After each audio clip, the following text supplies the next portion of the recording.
I'm sorry, but how crazy is life? I was just thinking, like, so I was born and raised in Italy, right? So my home was always the one that I was born and raised. And now I find myself literally living in the US, that it's a country that I never even thought about living in until I moved and I was an au pair in New York, right?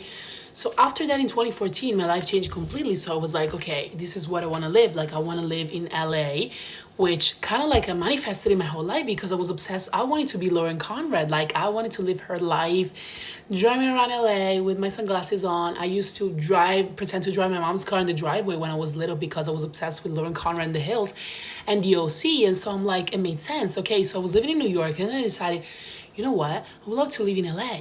So after I came back to study marketing and communication after my au pair year, I was like, I want to make it. I want it to happen. Like I want to actually move to LA. Packed up my stuff, literally made a crazy move, moved, and now you're telling me that yeah, the first years were hell. Lots of rejection, depression, everything happened. Everything and more happened to me.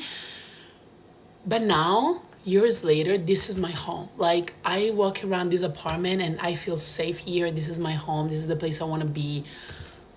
I'm like, not this particular apartment because obviously I have dreams of moving into bigger places in my life. But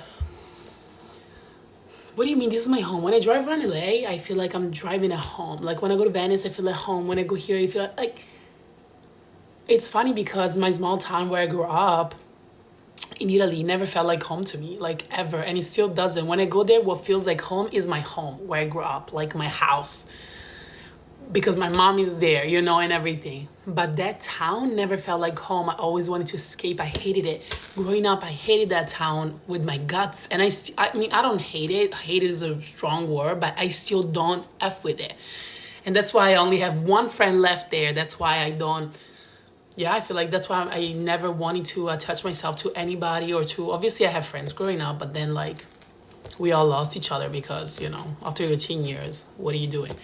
But how crazy it is that like you end up calling home a place that it was never even in the back of your mind. Like I'm speaking a language that was never even a thought. Like I didn't speak English growing up. I learned English like 10 years ago when I moved and to become an au pair. Like I sucked at school in English. Like in fact, my when I wanted to move to be an au pair, my English teacher was like, "Are you sure that's a good call for you, bro?" She even knew. She was like, "Dude, don't do it." But now English makes more sense to me than Italian. Like sometimes when I speak in Italian to my family, I'm like, I feel like I want to say stuff. Like I kind of like make mistakes. It's crazy. That's my language. Like